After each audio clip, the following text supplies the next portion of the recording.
So simple harmonic motion पर एक simple problem जो है वो हम सॉल्व करते हैं। जिससे पहले हमने मैस अटैच टू स्प्रिंग उस पर एक प्रॉब्लम सॉल्व किया था, और सिंपल पेंडुलम पर यहाँ पर हम उन्हीं फार्मूलों को कुछ शॉर्ट फॉर्म में यूज करेंगे कि अगर हमारे पास सपोज दो क्वांटिटीज है, दो टर्म्स है सिंपल पेंडुलम का, एक हमारे पास है टाइम पीरियड और दूसरा है फ्रीक्वेंसी। सो किस तरह इन दोनों को हम रिलेट करेंगे अगर हमारे पास सिर्फ जस्ट एक क्वांटिटी गिवन हो डेटा में, या आपके पास फ्रीक्वेंसी गिवन हो किसी प्रॉब्लम में, या आपके पास टाइम पीरियड गिवन हो, तो किस तरह आप इन दोनों को कैलकुलेट कर सकते हैं। फर्स्ट ऑफ ऑल हम देखेंगे कि जो हमारे पास टर्म्स है सिंपल हार्मोनिक मोशन में, उसको हम सिंपल पेंडुलम की मदद से देखिए डिफाइन करते हैं। जस्ट उनको रिवाइज करते हैं कौन कौन से टर्म्स हमने पढ़े हैं। सो फर्स्ट कंसिडर कर ले एक सिंपल कंस्ट्रक्शन जिसको हम सिंपल पेंडुलम कहते हैं। ये आपके पास एक सपोर्ट सपोर्ट से जो हमारे पास ये लाइंस होती हैं उनको हम ऊपर ड्रा करते हैं ताकि क्लियर नजर आ जाए। ये सपोर्ट है, इससे आप कोई भी स्ट्रिंग जो कि इनएक्सटेंसिबल हो, यानी उसमें जो है लेंथ में चेंज ना आता हो, उसकी लेंथ कांस्टेंट हो, उसको हम कंसिडर कर लेते हैं। ये है स्ट्रिंग, कोई भी स्ट्रिंग आप ले सकते हैं। जब इसके जो लोअर एंड है इसके साथ हम कोई सॉलिड ऑब्जेक्ट, कोई बॉब या इस तरह कोई चीज अटैच कर लेते हैं, सो इस तरह की कंस्ट्रक्शन को, इस तरह की अरेंजमेंट को हम कहते हैं सिंपल पेंडुलम। और फिर हमने ये देखा था कि अगर सिंपल पेंडुलम एट रेस्ट हो, सो इस पोजीशन को हम क्या कहते हैं, मीन पोजीशन। शॉर्टली हम इसको एमपी कह सकते हैं, मीन पोजीशन। अब अगर हम इसको यहां से डिस्प्लेस कर ले इस पोजीशन से, जिस तरह की बिल्कुल स्विंग आप कंसिडर कर सकते हैं, झूला जो कि एक कॉमन एग्जांपल है इसका। यूं हम इसको सपोज डिस्प्लेस कर लेते हैं किसी भी साइड पर, राइट साइड या लेफ्ट साइड, किसी भी साइड पर आप इसको डिस्प्लेस कर सकते हैं। यहां पर सपोज मैंने इसको डिस्प्लेस किया, ये है पॉइंट ए। पॉइंट ए आप इसको कंसिडर कर ले। जब हम इसको देखें यहां से जोड़ते हैं पॉइंट ए से, सो जो झूला है, जो सिंपल पेंडुलम है, जो भी चीज है वो क्या करता है, वो यहां से मूव करना शुरू कर देता है। लेकिन जब मूव करना शुरू कर देता है तो देखें यहां पर रुकता नहीं, बल्कि ड्यू टू इनर्शिया ये दूसरे साइड पर उतना ही जो है वो डिस्प्लेसमेंट कवर कर लेता है, यानी इस पॉइंट तक आ जाता है। अब झूला कंसिडर कर लिया, अब इसको यहां से छोड़ते हैं तो इस पॉइंट तक आ जाता है। इस दूसरे पॉइंट को हम क्या कहते हैं, इसको हम point B for example consider कर लेते हैं। ये दो पॉइंट्स आ गए। तो देखिए वन वाइब्रेशन को हम किस तरह डिफाइन करते हैं, जब पॉइंट ए से बॉडी जाती है, पॉइंट ए से पॉइंट बी तक, और पॉइंट बी से वापस उसी पोजीशन पर आ जाती है, तो एक मरतबा जब वापस आ जाए, यानी एक मरतबा ये चली जाती है ए से बी तक, बी से वापस ए तक, सो इस पूरे ट्रिप को हम क्या कहेंगे, इस वन कंप्लीट ट्रिप को हम कहेंगे वाइब्रेशन। ये हमारे पास है वाइब्रेशन, या इसको हम ऑसिलेशन भी कहते हैं। सो सिंपल पेंडुलम का अगर हम देखें, सो ए से बी तक, फिर बी से ए तक, या अगर आप बी से स्टार्ट करते हैं सो बी से ए तक, और फिर ए से बी तक, ये वन कंप्लीट राउंड ट्रिप हो जाएगी जिसको हम वाइब्रेशन, या फिर इसको हम ऑसिलेशन कहते हैं, ऑसिलेशन। सो ये हमारे पास आ गया वाइब्रेशन। और जितना टाइम लेता है ये टाइम, जो हमारे पास सिंपल पेंडुलम है, एक वाइब्रेशन कंप्लीट करने के लिए जितना टाइम लेगा उसको हम क्या कहेंगे, उसको हम कहेंगे टाइम पीरियड। यूं हम सिंपल देख सकते हैं टाइम पीरियड, वो टाइम जो सिंपल पेंडुलम एक वाइब्रेशन कंप्लीट करने के लिए लेता है, that is called time period, और इसको हम कैपिटल टी से रिप्रेजेंट करते हैं। और इसका एक हमारे पास रिसिप्रोकल है, एक क्वांटिटी जिसको हम कहते हैं फ्रीक्वेंसी।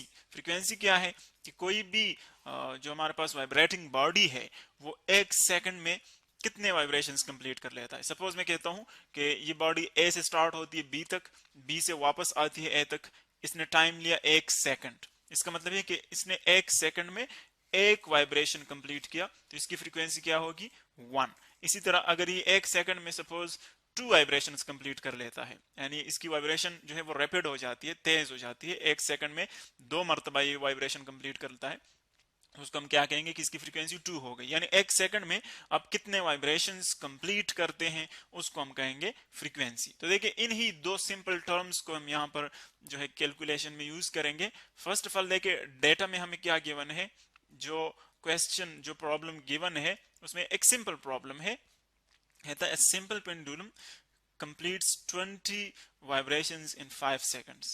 यानी जो टोटल वाइब्रेशंस है, टोटल नंबर ऑफ वाइब्रेशंस वो हमें कितने गिवन है, वो हम यहां पर लिख लेते हैं number of vibrations. Number of vibrations वो टोटल हमें गिवन है 20। यानी ये एक सिंपल पेंडुलम है जो कि 20 वाइब्रेशंस कंप्लीट कर लेता है कितने टाइम में, 5 सेकंड्स में।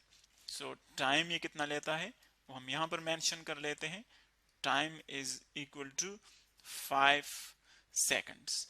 ये इसने टाइम लिया है। हमने क्या फाइंड करना है, हमने कैलकुलेट करना है कि इस टाइम पीरियड की इस सिंपल पेंडुलम की फ्रीक्वेंसी क्या है, एफ, ये कैलकुलेट करना है।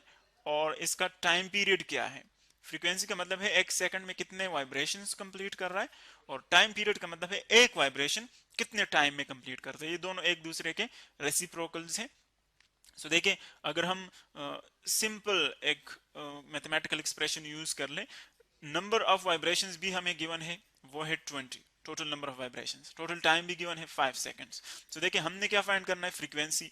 और फ्रीक्वेंसी हम इजीली कैसे फाइंड कर सकते हैं, टोटल जो वाइब्रेशंस है, देखिए हमने एक सेकंड में टोटल वाइब्रेशंस फाइंड करने हैं कि एक सेकंड में कितने वाइब्रेशंस होते हैं। सो आपने पूरे जितने भी टोटल नंबर ऑफ वाइब्रेशंस है उसको आपने टोटल टाइम पे डिवाइड करना है, कितना टाइम ये ले रहा है। सो वो हमारे पास आ जाएंगे number of vibrations in 1 second. So देखें फ्रीक्वेंसी जो है वो हम इजीली यहां से फाइंड कर सकते हैं कि ये हमारे पास है total number of vibrations, total